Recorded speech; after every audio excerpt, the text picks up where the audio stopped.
Good day, friends. Florida Explorer 777 here with y'all again today for another exciting adventure.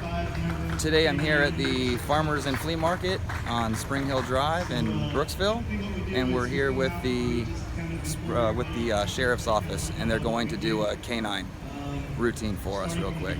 So let's check it out. Getting the dogs, a little bit about our training, and then after we talk about some equipment, about some of our tactics and stuff, we'll get out some of the dogs and show you guys. We have 2 dogs with us today.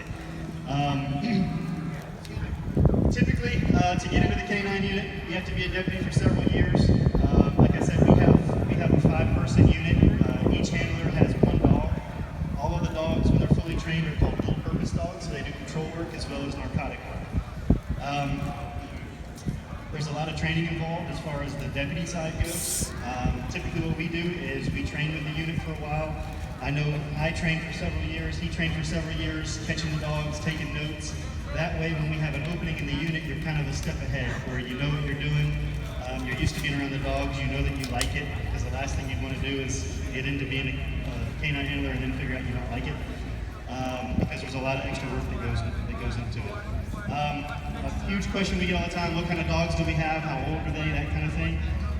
All of us right now have German Shepherds.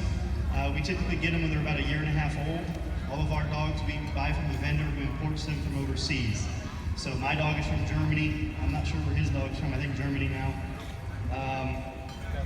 Or the Netherlands. So we go to the same vendor pretty much every time we need a dog. We've used him for the last probably 10 years.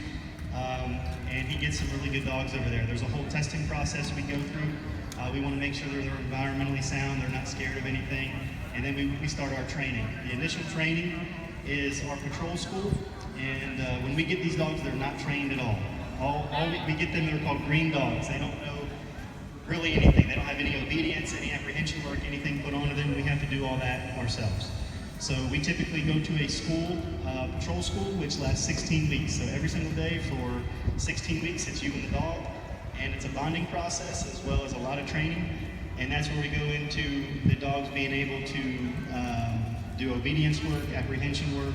Tracking is a big thing where the dog puts his nose on the ground, he'll track a suspect. And then after those 16 weeks, we have to pass a state certification for FDLE that says we have control of the dog and we're able to work the dog on the road. When we get out of there, the dog is certified in obedience. He's certified in building searches, area searches, apprehension work, recalls, which is sending the dog and calling him off of somebody, and then as well as tracking. There's no real certification, but we have to do like an equivalency test type thing for tracking. We typically work the dogs on the road for about 6 months to a year, and then we'll go ahead and we'll do our narcotic school, and that typically is about another 8 weeks or so. And then once the dog's completed that, there's a certification to show that the dog's proficient to find drugs out on the road. So there's a lot of training that goes involved. We train these dogs pretty much every night. We have some of probably the 2 newest dogs, or 2 of the newest dogs. My dog's name is Chase, his dog's name is Max. Like I said, they're both German Shepherds. And people ask us, like, how do you train the dogs? What do you guys use? That kind of thing. Everybody's seen a lot of stuff on TV, but there's a lot of behind-the-scenes stuff. This tug toy, probably most of you guys use treats, or your dog has a favorite toy that you use for a reward. We start off the obedience with treats, just getting them into positions and making it look pretty. And then, all right. And then we'll transition to a tug toy. So this stupid thing right here is just a tug toy. It's like $10, but it is like the biggest paycheck in the world for the dog. He loves this thing. He'll do anything I ask for this tug toy, and we just play tug, and he has a great time, and it's good interaction between us. From that tug toy, that's what you start off doing your obedience. We just basically go to a bigger tug toy, which is a barrel sleeve.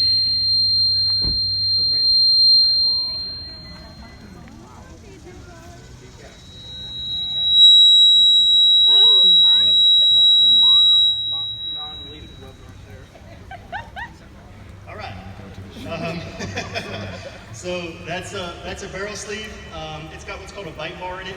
It's actually pretty comfortable to wear, and it teaches the dog a couple things. We can use it for targeting, so it teaches the dog to target a specific area, and you can see the worn out spot there on there. But it also keeps the decoy or the handler, whoever's wearing it, safe. So you can take bites on that all night. You're you're going to feel a little bit of the pressure. It's not going to leave a bruise. You're not going to have any punctures.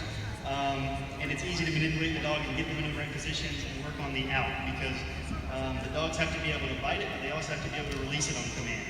So once they're proficient on that, we'll go to what we call a hidden sleeve, which is the little orange, yellow colored one down here that every journeyman's going to get. This thing hurts when you wear it. It's the same kind of material as the cover on there, but there's no hard plastic, there's no bite bar. All it is material to keep the teeth from going through your arm. So you feel every little pinch, you feel a lot of pressure. But that's pretty much the closest thing that we can wear to simulate real life. Obviously, we're not going to run with nothing on our arms and get bit on purpose. Happens from time to time, but we usually put this under a jacket or something, so they can't see it. Right. And we can run around with it, and it's the closest thing to biting flesh that we can get without just sticking our arm out there, which I'm not going to do. So we'll put a big jacket on, and then the dog doesn't see that barrel sleeve, because everybody here, probably most of you guys are dog people. I know it's a big event today. They're smart. They learn on the patterns. They learn a lot of things quick. So they figure out that sleeve, and they'll start targeting that sleeve really good. And we want to teach them, hey, the bad guy's not going to run around with a big old sleeve on his arm. So we've got to put a jacket or something on. We also have a bike suit. I didn't have time or room to grab it today, but the big old Michigan pants suit everybody's probably seen on TV. We've got a couple of those. We can put them on. They're really hot this time of year. We're starting to get into the good season for them. Put those on, and then that teaches the dog he can bite anywhere on the body. Everything's in fair play. We want to train these dogs as far as the apprehension work and tracking and environmental stuff. We want to train them as realistic as possible. That way, if we run into something on the road, hopefully it's not the first time the dog's seen it. So we'll go through the swamp area, we'll go through water, we'll go through the woods, neighborhoods. You might see us late at night doing training. We're all over the place. We come here a lot and do training. But so we want to make sure, hey, if my dog runs across a petting zoo or horses or something, he's not going to freak out and not going to just shut down on me. I want him to be able to work through anything. People will ask us, the living arrangements on the dogs. All of our dogs live with us at home. It's a personal preference. All of our dogs live outside. Some people hate us for that, but there's a reason for it. Just like you and I, when you walk out in the middle of August to go get your mail, as soon as you clear the front door and that hot, humid air hits you in the face, the first thing you want to do is turn right around and walk back in the house. The dogs do the same exact thing. If they're in the AC 24/7 or they're laying on your couch and you're feeding them treats all day, they don't want to get up and go to work for you. So all of our dogs live outside. They have a 10x10 kennel. They have a dog house. They have it really good. That way, when we have to grab them, put them in the car, and go track somebody in the middle of the summer, they're used to that weather and they don't shut down. These dogs will work and work and work for us. It's up to us to keep them safe and keep a close eye on them.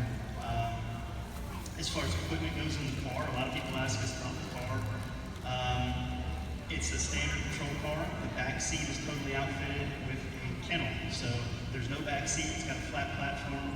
There's a heat alarm in there. There's a fan in the window. Everything's caged off. So actually we have apps on our phone now that if the temperature gets too high in the car, it will alert us and actually call us if we don't respond to the text. So if my car gets over 89 degrees, it'll send me a text saying, hey, your car is getting hot. If I don't answer it, it'll call me and it'll call him saying, hey, check on Chase, he's in the car and it's getting hot. While all that's happening, the back windows go down and the fan comes on the window and it'll suck all the hot air through. And that's in the event that the AC fails or the car stalls or anything like that, because our cars typically run all shift. You'll see they have the limo tent and everything, so we try to keep them around 70, 75 degrees in there, sometimes 65 depending on the day. We don't want them to get overheated in there, but we don't want them to also get too cold. Also, if the heat alarm goes off, the lights will kick on and the siren will go off. So now everybody knows something's wrong. I had a case where I had to go to the hospital with somebody and my car was sitting out front of the hospital and my cooling fan died on my car. So the first thing that usually kicks off is your AC, the car starts getting hot, and I had people coming and finding me saying, I don't know what's going on, but your car's going crazy out there. And the windows were down and my lights were on and everything, the fans are kicked on. It's before we had the cell phone app. And then I opened the door and my little dog Valerie's kind of looking at me like, what is all this commotion going on? But luckily, we catch it in time guys see, just like we do on the news, you know, bad things happen, unfortunately. We don't want to be that agency. You know, our agency's good and our community's awesome. We've got some donations and stuff to where we can afford to put that kind of technology in the car so we don't end up with a bad news article that something bad happened with the dog. Another thing people ask us, you know, is about our bulletproof vests or our ballistic vests. We have them for all of the dogs, so we have 5 of them. We just got new sets last year from the Hernando Kennel Club. They were awesome and donated a lot of money to us to help buy these vests. These vests are actually, I don't want to say better quality, but they actually hold up to more than our personal vests do. So they're bullet resistant, they're stab resistant. There's a little spot that goes over the tail.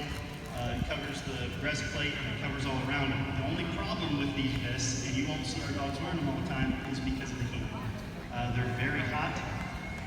So typically our dogs, you'll see when we get them out, they wear a tracking harness, usually the whole shift. If we know somebody's armed or there's a good probability that somebody's armed, we'll go ahead and throw the vest on them. Several years ago, I think it was like 2007 or 8 somewhere. No, it must have been like 2010. We actually had one of our dogs get shot and the vest saved his life. He got shot 3 times. One went through some fur in his neck, one went through his lip, and then the shot would have killed him, but the vest actually stopped it. So firsthand, we can tell you these things work, and we're really, really glad to be able to have them. About the deployments, you know, you guys see all the fun stuff on TV. We can use the dog to track pretty much anything. So we have a lot of deployments on missing people around here. A lot of people wander away from their houses. We can use our dogs to track them. I can use my dog to track a misdemeanor suspect, and I can use him to track a felony suspect. We can only release the dog to bite someone or apprehend somebody under certain circumstances. Sorry, I don't know, I can't talk today. I'm on live doing this. The dogs just don't go out there and bite everything they see. You know, people get freaked out around us and they think our dogs are just going to bite everybody, and it's not the case. There's a lot of training that goes in.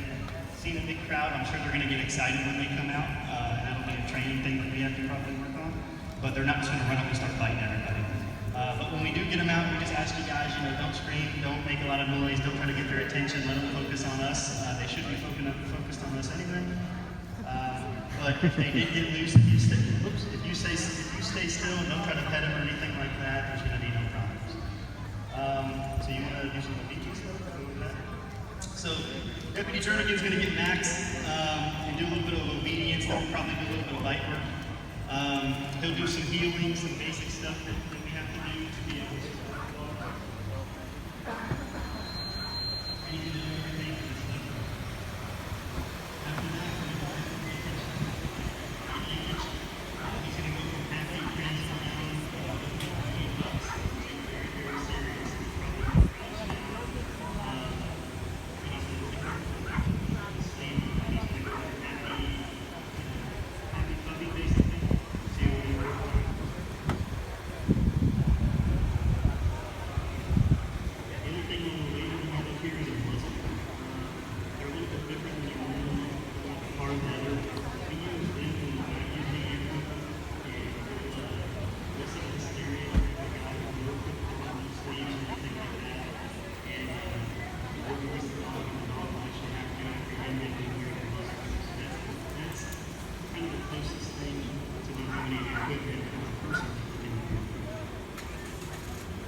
This is Max. He's about 2 years old, maybe 2.5 now. You can see his focus on the toy. This is all he wants. Yes.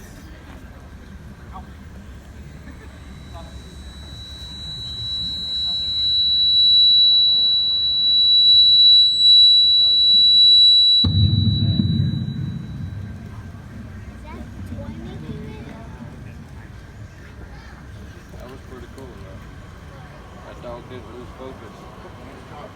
Even when that microphone was being, he did not look away from that toy.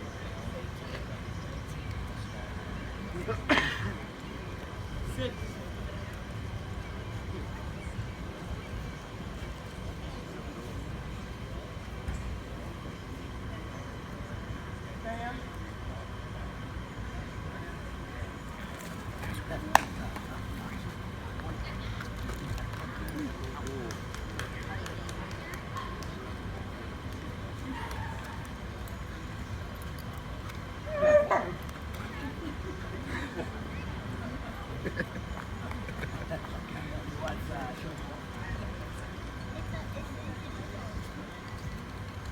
So for that, we'll use like a place board and some food, and you can just sit there and pivot all day with the dog. It's going to stay glued to your leg.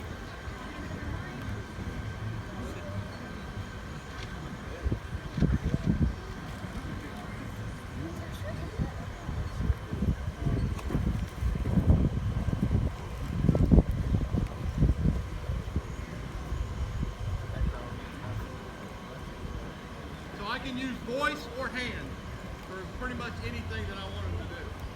If I want him to heel, I just hit my side, and now we're healing. Sit.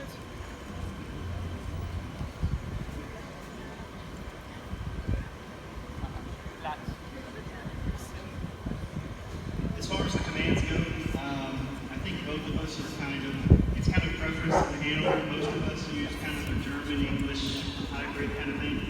Some of the commands will be in German, some of them will be in English. It's just basically our preference. A lot of people think we have to do it so the bad guys don't know what we're saying. Some of it is true. Some people think we do it because that's what they were originally trained with, coming from Germany. Not really true. We can train them. You can say stupid words like banana and potato. You're just putting a command to a word. So you can say whatever you wanted for them to do what you want.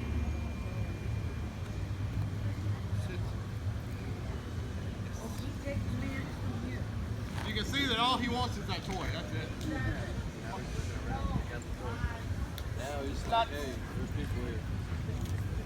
I got the toy. I can see the So he's focused on that toy. He doesn't know about me. He doesn't see this. You'll see his body language change. So I can walk around. He's going to be excited. He's going to bark. He might, go crazy. He's going to try to protect Dad. He doesn't know what I'm doing. But on his command,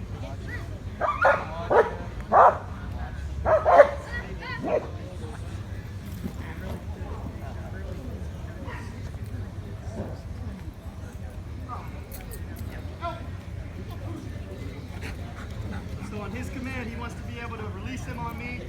I want to be able to fight him.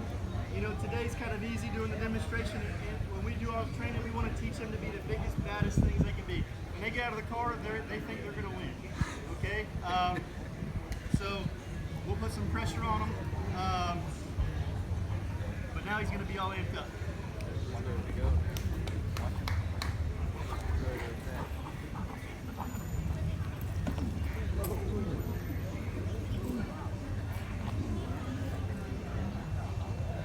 He likes to wrap you up. Wow.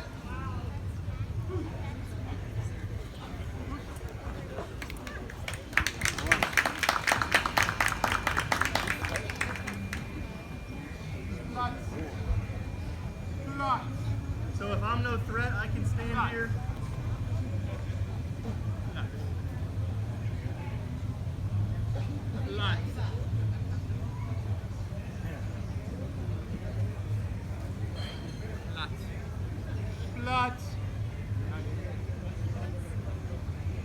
Now, if the suspect was to push off or something, so I don't have to tell him anything.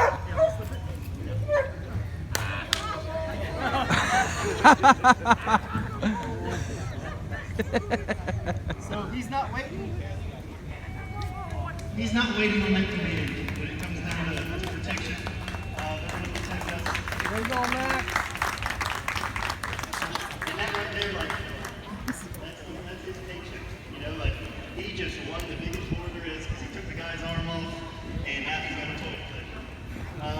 So we just want to train them that they're basically the biggest, baddest things.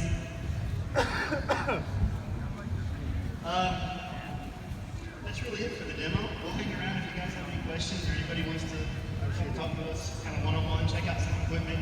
You can try the sleep on if you want. We've got some trading cards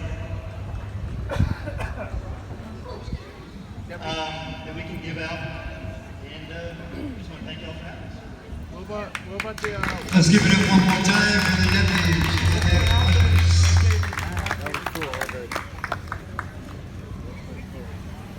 Alrighty, friends. Well, I think that's going to be all for the K9 demo today here at the Airport Farmers and Flea Market in Brooksville, Florida. I hope that y'all enjoyed. Have a blessed day today, friends. Thank you for watching. Praise Jesus.